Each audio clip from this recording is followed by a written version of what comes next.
Assalamualaikum warahmatullahi wabarakatuh.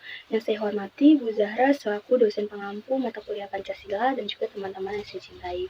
Sebelumnya saya ingin mengucapkan terima kasih kepada Bu Zahra karena telah memberikan kesempatan kepada kelompok kami untuk melakukan presentasi pada video kali ini.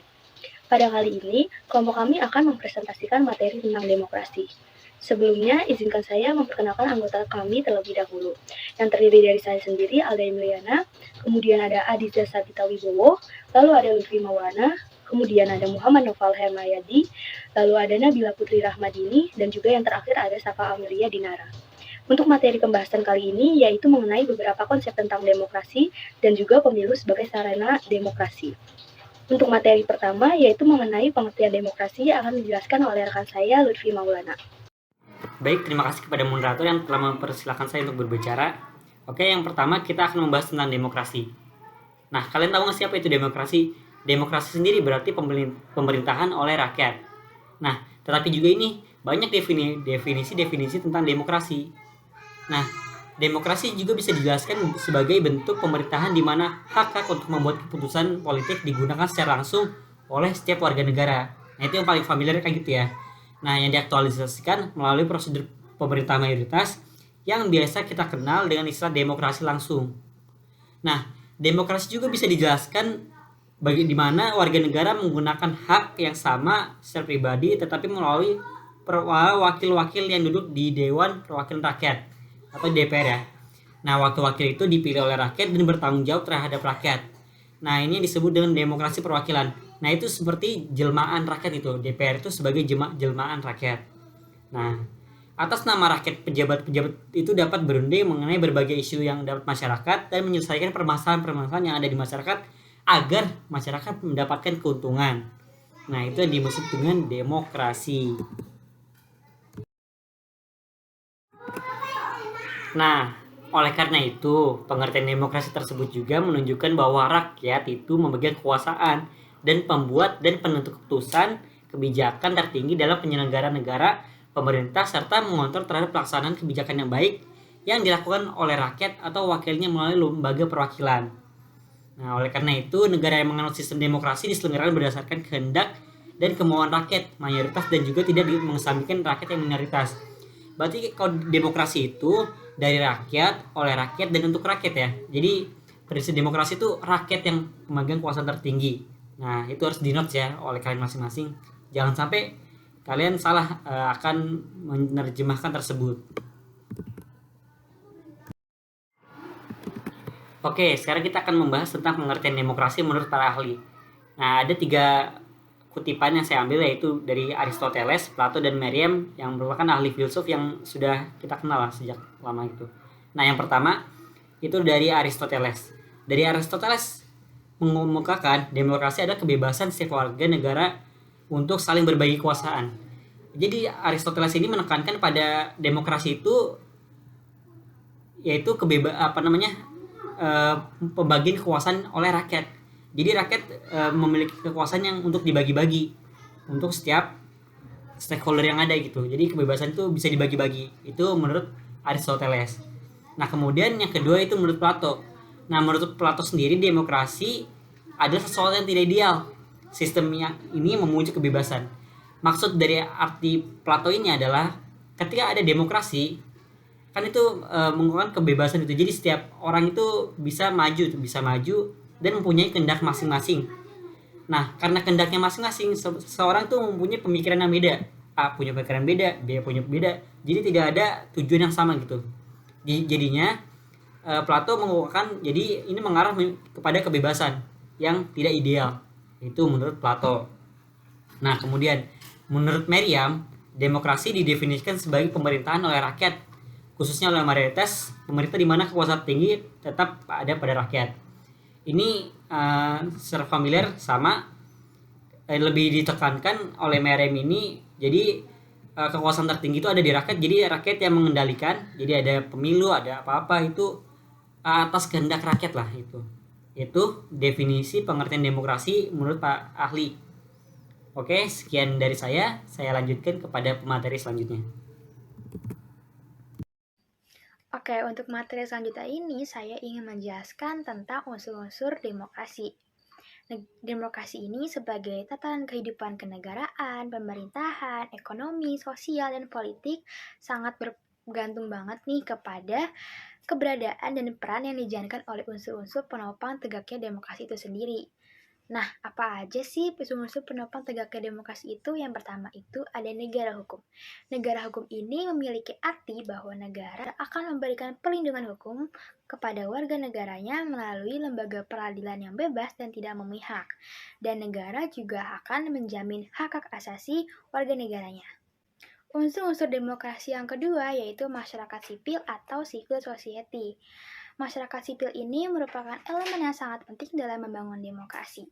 Keberadaan masyarakat sipil ini sangat penting karena mereka berpartisipasi langsung dalam pengambilan keputusan yang dilaksanakan oleh negara atau pemerintah.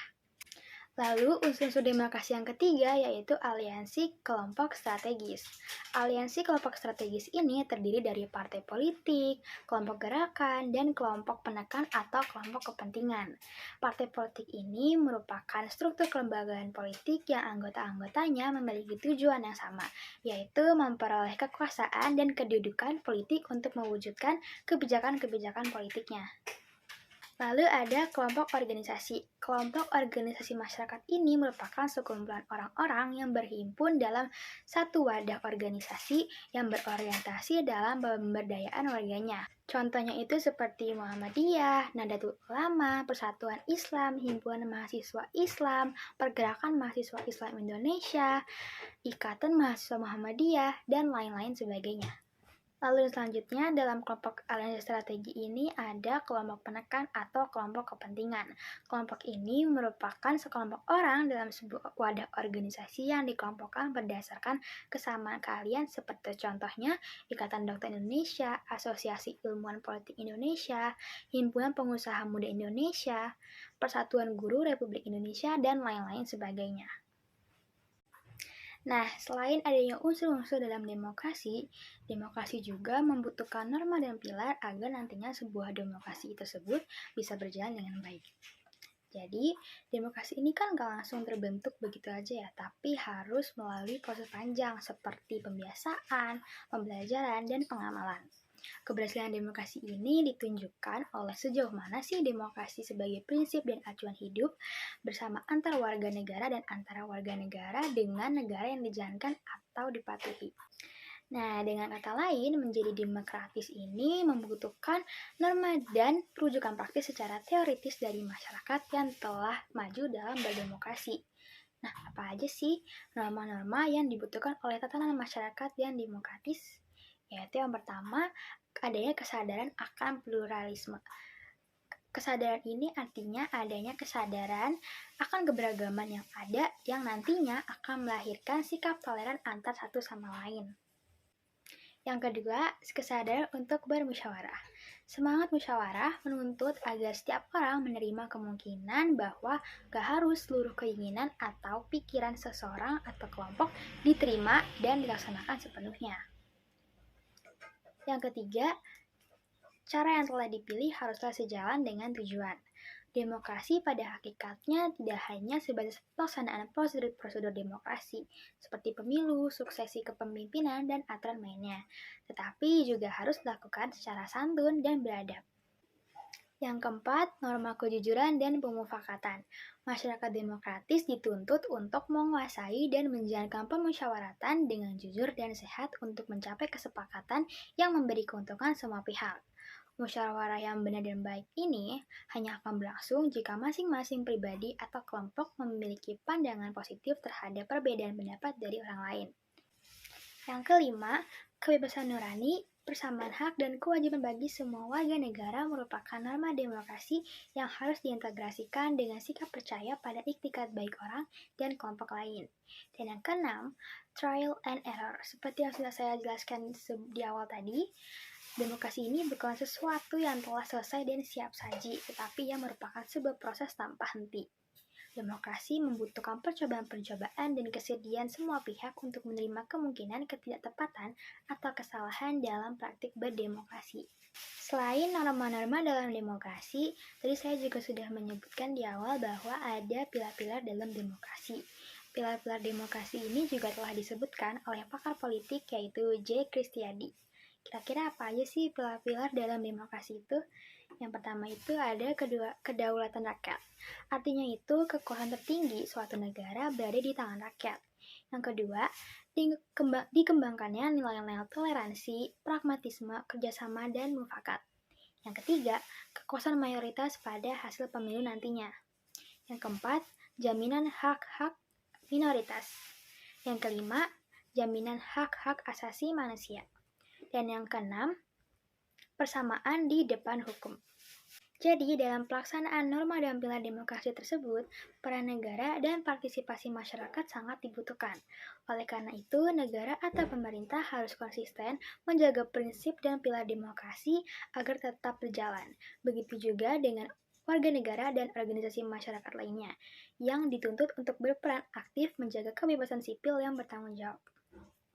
Mungkin segitu aja materi yang saya jelaskan. Untuk materi selanjutnya akan dijelaskan oleh rekan saya. Oke, di sini saya akan menjelaskan tentang sejarah demokrasi di dunia. Yang pertama ini di Yunani. Nah, demokrasi di Yunani ini nerapin sistem demokrasi yang bersifat langsung, yang dimana kekuasaannya itu ada di tangan mayoritas. Nah, jadi setiap warga negara yang ada di Yunani ini bebas buat ngungkapin pendapat mereka, tapi keputusannya balik lagi tetap ada di golongan mayoritas. Nah, cerita mengenai demokrasi Yunani ini nih udah dimulai sejak abad ke-5 sebelum Masehi, tapi pemungutan suara perdananya itu baru dilakukan pada abad ke-7 sebelum Masehi yang diselenggarakan dengan apela di Sparta. Nah, Yunani ini udah ngebuktiin bahwasanya pemilihan yang secara langsung, umum, dan bebas serta rahasia itu bisa dilakukan dengan lancar. Yang kedua ini di Eropa. Nah, demokrasi di Eropa dimulai sekitar abad ke-6 hingga ke-13. 6 hingga ke-15. Nah, pada masa ini kekuasaan di Eropa ini kan tergantung sama otoritas gereja dan paus yang sangat dihormati. Nah, sama nih kayak negara-negara lain, terutama di Eropa di bagian barat itu selalu terkekang dengan posisi budak di bawah tuan. Nah, dengan begitu tumbuhnya demokrasi di Eropa, terutama di bagian barat, dikarenakan kebanyakan kaum budak dan rakyat jelata ingin melepaskan diri dari kebiasaan adat tersebut. Yang ketiga, di Inggris. Nah, di Inggris ini pemilihan parlementer itu pertama kali dilakukan pada tahun 1265. Nah, pada awalnya pemilihan parlementer ini cuma dilaksanakan sama orang-orang tertentu aja nih, yang jumlahnya itu kira-kira kurang lebih 3% dari total penduduk di Inggris. Nah, seiring berkembangnya waktu, sistem monarki yang awalnya jadi sistem resmi di Inggris lama-lama jadi rapuh, terus diganti sama sistem demokrasi. Demokrasi mendominasi dunia. Nah, mungkin kita pernah mikir kayak gimana sih awalnya demokrasi ini bisa mendominasi sistem pemerintahan di dunia. Nah, sistem ini dimulai di pertengahan abad ke-20. Nah, pada abad ke-20 ini kan dua paham besar itu berseteru ya, yaitu kayak kubu dari yang kubu demokrasi yang dipimpin sama Amerika Serikat lawan kubu komunis yang dipimpin sama Uni Soviet. Nah, semenjak Perang Dunia Kedua berlangsung, ini dunia tuh terbagi menjadi dua blok, yaitu blok barat dan blok timur. Nah, kedua blok ini terus berusaha nyebarin paham mereka masing-masing sampai pada akhirnya tuh terjadi perang dingin. Nah, puncak tumbuhnya demokrasi itu terjadi pada saat keruntuhan Uni Soviet. Nah, dari situ tuh banyak negara-negara yang bekas Uni Soviet beralih menganut sistem demokrasi. Demokrasi di Indonesia. Nah, demokrasi di Indonesia ini kan dilaksanakan dengan sistem pemerintahan yang diselenggarakan dari rakyat, oleh rakyat, dan untuk rakyat itu sendiri. Nah, kalau perkembangan demokrasi dilihat dari segi waktunya itu dapat dibagi menjadi 4. Yang pertama, demokrasi parlementer, yaitu periode 1945 sampai 1959. Nah, sistem demokrasi parlementer ini itu mulai berlaku sebulan setelah kemerdekaan proklamirkan. Nah, terus juga diperkuat sama Undang-Undang 1945 dan Undang-Undang 1950. Nah, tetapi sistem demokrasi parlementer ini kurang cocok nih di Indonesia, meskipun di negara Asia lainnya itu dapat berjalan secara memuaskan. Nah, pada periode ini kedudukan parlemen sangat kuat, dan pada gilirannya menguat pula kedudukan partai politik. Karena itu segala hal yang terkait dengan kebijakan negara tidak lepas dari sikap kritis para anggota parlemen untuk mendebatnya, baik melalui forum parlemen maupun secara sendiri-sendiri. Yang kedua, demokrasi terpimpin periode 1959 sampai 1965. Nah, ciri dari sistem politik pada periode ini tuh dominannya peranan presiden, terus terbatasnya peranan partai politik, terus juga berkembangnya pengaruh komunis, dan meluasnya peranan ABRI sebagai unsur politik. Nah, hal ini nih disebabkan sama lahirnya dekret presiden tanggal 5 Juli 1959. Itu sebagai usaha untuk mencari jalan keluar dari kebuntuan politik melalui pembentukan kepemimpinan personal yang kuat. Begitu pula UUD 1945 memberi peluang seorang presiden untuk memimpin pemerintahan selama 5 tahun. Tapi dengan ketetapan MPRS nomor 3/1963 itu udah telah mengangkat Insinyur Soekarno sebagai presiden seumur hidup, yang secara otomatis telah membatalkan pembatasan waktu 5 tahun sebagaimana yang ditetapkan dalam UUD 1945. Nah, demokrasi terpimpin Soekarno ini bukanlah demokrasi yang sebenarnya, lebih ke bentuk keotoriteran.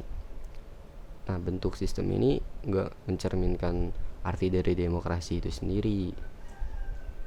Yang ketiga, ini demokrasi Pancasila periode 1965 sampai 1998.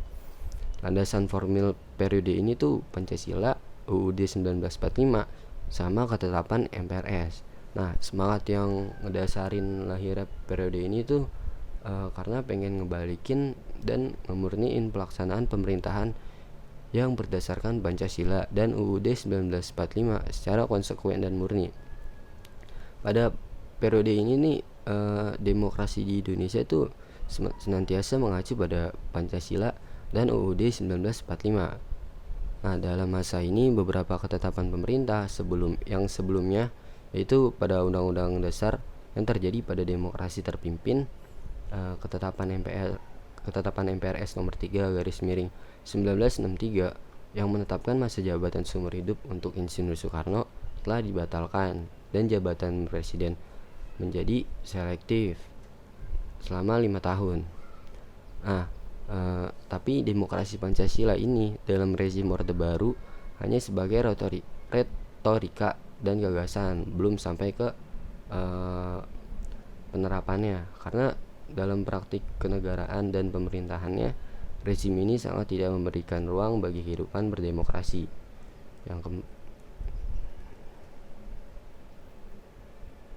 Selanjutnya yaitu demokrasi periode reformasi. Nah, pelaksanaan demokrasi di era reformasi ini kan terjadi pada tahun 1998 sampai sekarang ini. Nah, pelaksanaan demokrasi di era reformasi ini ditandai dengan lengsernya Presiden Soeharto yang menjabat kurang lebih itu sekitar 32 tahun. Nah, demokrasi pada masa reformasi ini menginginkan tegaknya demokrasi di Indonesia sebagai koreksi terhadap praktik-praktik politik yang terjadi pada masa demokrasi Pancasila. Nah, pembahasan selanjutnya yaitu mengenai pemilu di Indonesia. Nah, pemilu ini tuh banyak diyakini sebagai sebuah jalan menuju ke arah demokrasi, di mana pemilu ini tuh merupakan salah satu mekanisme demokrasi untuk menentukan pergantian pemerintahan, yang dimana rakyat tuh dapat terlibat dalam proses pemilihan wakil mereka di parlemen dan pemilihan nasional maupun daerah, yang dilakukan secara langsung, umum, bebas, rahasia, jujur, adil, dan juga aman.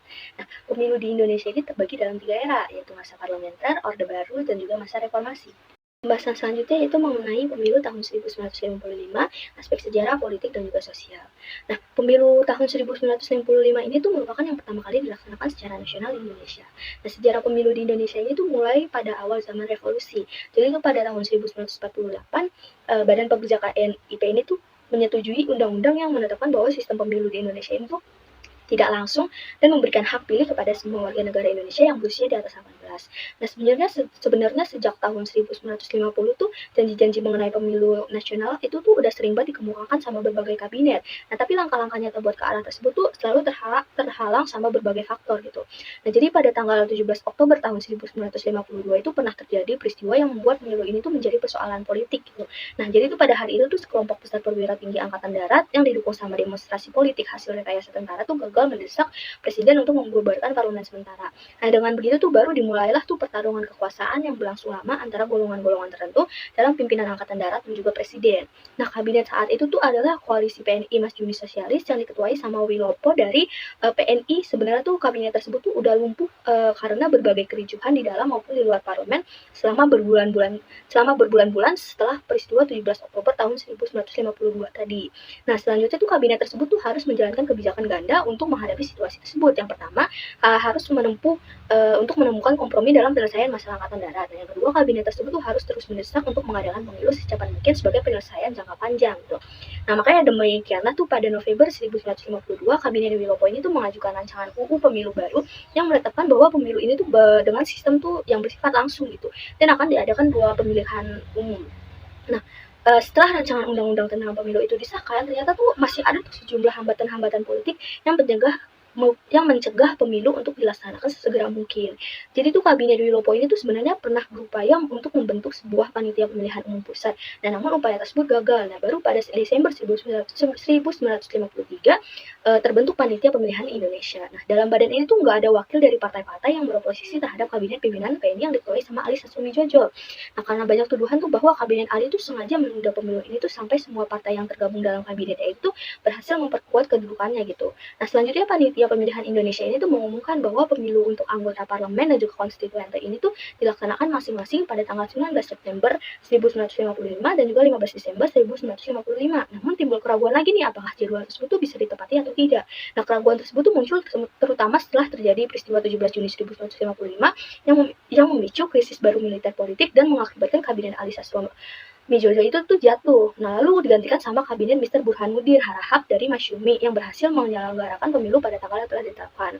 Nah, setelah mengalami berbagai rintangan, akhirnya perhelatan politik itu tuh terlaksana juga pada tanggal 29 September tahun 1955. Pemilu yang pertama tuh dilaksanakan di seluruh tanah air kecuali Irian Barat, terus memperebutkan 257 kursi DPR. Nah, pemilu tersebut tuh diikuti sama 15 daerah pemilihan dengan jumlah pemilihan sebanyak 37.785.299. Nah, sedangkan pada tanggal 15 Desember 1955, jumlah kursi anggota konstituen itu dipilih sebanyak 514 dengan jumlah pemilih sebanyak 37.837.105. Seperti itu. Nah, pembahasan selanjutnya yaitu mengenai kerangka hukum. Nah, pemilu tahun 1955 ini tuh ternyata memiliki landasan dalam konstitusi maupun di dalam undang-undang. Nah, meskipun pemilu ini tuh dilakukan dalam kerangka Undang-Undang Dasar sementara tahun 1950, tapi ada juga nih ternyata dasar hukum yang udah dibuat sebelum konstitusi itu berlaku, yaitu Undang-Undang Nomor 27 tahun 1948 yang mengatur tentang susunan DPR gitu. Nah, selain itu tuh undang-undang tersebut tuh juga mengatur penentuan daerah pemilihan, asas pemilihan, dan juga perhitungan hasil pemilihan. Nah, pada tahun 1953, pada masa Undang-Undang Dasar sementara 1950, baru tuh lahirlah Undang-Undang Nomor 7 tahun 1953 yang menjadi dasar hukum pemilu tahun 1955 dan telah disahkan sama Parlemen Indonesia. Nah, Undang-Undang Pemilu tersebut tuh berpedoman pada Undang-Undang Dasar sementara tahun 1955 yang berlaku sejak 17 Agustus tahun 1950 dan memuat sebanyak 146 pasal. Nah, sekian materi dari saya. Selanjutnya akan dilanjutkan oleh teman saya. Baik, jadi di sini saya akan menjelaskan tentang pemilu pada masa Orde Baru. Orde Baru itu atau yang sering kita singkat sebagai Orba adalah sebutan bagi masa pemerintahan pada Presiden Jenderal Soeharto di Indonesia. Orde Baru itu menggantikan Orde Lama yang merujuk kepada era pemerintahan Soekarno. Lahirnya Orde Baru itu diawali dengan dikeluarkannya surat perintah pada tanggal 11 Maret 1966. Orde Baru berlangsung dari tahun 1966 hingga 1998. Dalam jangka waktu tersebut, ekonomi di Indonesia berkembang sangat pesat. Tapi berkembangannya itu juga dibarengi dengan konflik-konflik korupsi praktik itu yang merajalela dan pengekangan kebebasan untuk berpendapat. Nah, sistem pemerintahan pada masa Orde Baru itu menggunakan konsep demokrasi Pancasila dan presidensial. Dengan bentuk pemerintahannya itu Republik UUD 1945 sebagai dasar konstitusi yang berlaku. Nah, periode masa Orde Baru ini terjadi banyak perubahan-perubahan politik dan perubahan ekonomi. Ekonomi Indonesia berkembang sangat pesat walaupun dibarengi dengan praktik-praktik korupsi yang seperti yang saya sudah jelaskan sebelumnya. Lewat beberapa kebijakannya, politik dan ekonomi negara juga semakin kuat. Namun kondisi ini menurun ketika di tahun 1997 saat terjadi krisis moneter. Nah, krisis moneter inilah yang membuat pemerintah kehilangan kepercayaan rakyat sehingga Soeharto sebagai Presiden Indonesia mengundurkan diri pada tanggal 21 Mei 1998 yang mengakhiri kekuasaan pada masa Orde Baru. Nah, selanjutnya itu penyebab jatuhnya masa Orde Baru. Seperti yang sudah saya jelaskan tadi sebelumnya, meski perkembangan perekonomian Indonesia itu melaju dengan pesat, berkembang pesat, perekonomiannya maju, terus bangunannya juga pada bagus gitu. Cuman karena dibarengi dengan adanya praktik-praktik korupsi di Indonesia itu jadi ngebuat. Nah, karena hal itulah yang membuat masyarakat menjadi kurang gitu percayaannya terhadap Presiden Soeharto atau hilang respeknya kepada Presiden Soeharto dan memicu aksi demo mahasiswa dan juga masyarakat umum. Nah, perekonomian yang tadinya melesat maju dengan cepat atau yang sedang naik gitu langsung mengalami penurunan disusul dengan berakhirnya rezim pada masa Orde Baru. Nah, besarnya gelombang demonstrasi di berbagai daerah membuat Presiden Soeharto mundur pada tanggal 21 Mei 1998. Terima kasih, saya akan melanjutkan materi saya yaitu tentang masa reformasi hingga pemilu tahun 2019. Jadi, pada masa reformasi, setelah Presiden Soeharto dilengsarkan pada tanggal 21 Mei 1998, kekuasaan digantikan oleh wakilnya yaitu Presiden Baharudin Yusuf Habibie. Lalu atas desakan publik, pemilu yang baru akan dipercepat karena agar bisa segera menggantikan hasil-hasil dari pemilu tahun 1997. Kemudian pemilu dilaksanakan pada 7 Juni 1999 atau 13 bulan dari masa kekuasaan Presiden Baharudin Yusuf Habibie. Pada saat itu, untuk sebagian alasan diadakannya pemilu adalah untuk memperoleh pengakuan dan kepercayaan dari publik termasuk dunia internasional karena pemerintahan dan lembaga-lembaga lain yang merupakan produk dari pemilu tahun 1997 sudah tidak dipercaya lagi. Ada pemilu tahun 2004. Nah, sebelumnya dalam sidang tahun 2022, Majelis Permusyawaratan Rakyat atau MPR itu menambah 14 amandemen pada Undang-Undang Dasar Pembukaan 1945. Di antara amandemen tersebut terdapat perubahan dalam badan legislatif dimulai dari tahun 2004. Jadi MPR ini akan terdiri dari DPR dan DPD. Lalu karena semua kursi di MPR itu akan dipilih secara langsung melalui pemilihan umum, pegawai-pegawai militer diminta untuk dihilangkan juga dari Dewan Perwakilan. Lalu untuk pemilihan presidennya sendiri, pemilihan umum presiden dan wakil presiden tahun 2004 diselenggarakan untuk memilih pasangan presiden dan wakil presiden masa jabatan tahun 2004 hingga 2009. Pemilihan ini dilakukan dengan cara 2 putaran dan dimenangkan oleh Presiden Susilo Bambang Yudhoyono dan wakilnya yaitu Wakil Presiden Muhammad Yusuf Kalla. Lalu untuk pemilu tahun 2009 sendiri, 3 kabupaten di Provinsi Sulawesi Selatan dimekarkan untuk membentuk Provinsi Sulawesi Barat. Pemekaran ini dilakukan setelah pemilu legislatif tahun 2004. Setelah itu muncullah pembicaraan-pembicaraan untuk meningkatkan jumlah kursi di Dewan Perwakilan Rakyat pada September 2007. Lalu pada akhirnya untuk pemilu tahun 2009 pemerintah mengusulkan untuk menambah jumlah kursi menjadi 560. Lalu untuk pemilihan presidennya sendiri, Pilpres tahun 2009 ini dilaksanakan untuk memilih presiden untuk masa jabatan tahun 2009 hingga tahun 2014. Pilpres ini dilakukan secara 2 putaran dan dimenangkan oleh pasangan SBY Budiono. Nah, untuk lalu selanjutnya ada pemilu tahun 2014. Pada pemilu tahun ini, untuk pemilu legislatifnya diselenggarakan pada 9 April tahun 2014 dan disediakan 560 kursi untuk Dewan Perwakilan Rakyat, 132 kursi untuk Dewan Perwakilan Daerah, serta untuk anggota DPRD provinsi dan kabupaten kota se-Indonesia periode 2014-2019. Lalu untuk pemilu presidennya sendiri dilaksanakan pada tanggal 9 Juli 2014 untuk memilih presiden dan wakil presiden Indonesia untuk masa bakti tahun 2014 hingga 2019.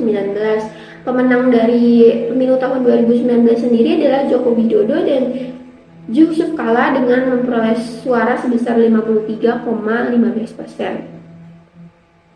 Nah, yang paling terakhir ada pemilu tahun 2019. Pemilu tahun ini itu dilakukan untuk memilih presiden dan wakil presiden Republik Indonesia untuk periode 2019 hingga 2024. Pemilihan umum ini dimenangkan oleh pasangan Joko Widodo Ma'ruf Amin dengan perolehan suara 55,05%. Dan mengungguli pasangan Prabowo Subianto Sandiaga Uno dengan perolehan suara 44,55%. Pemilihan ini juga dilaksanakan serentak dengan pemilihan umum legislatif. Baik, sekian presentasi dari kelompok kami. Terima kasih untuk teman-teman yang sudah mendengarkan dan juga menyimak materi yang telah kami sampaikan. Bila ada tutur kata yang salah, kami mohon maaf. Wassalamualaikum warahmatullahi wabarakatuh.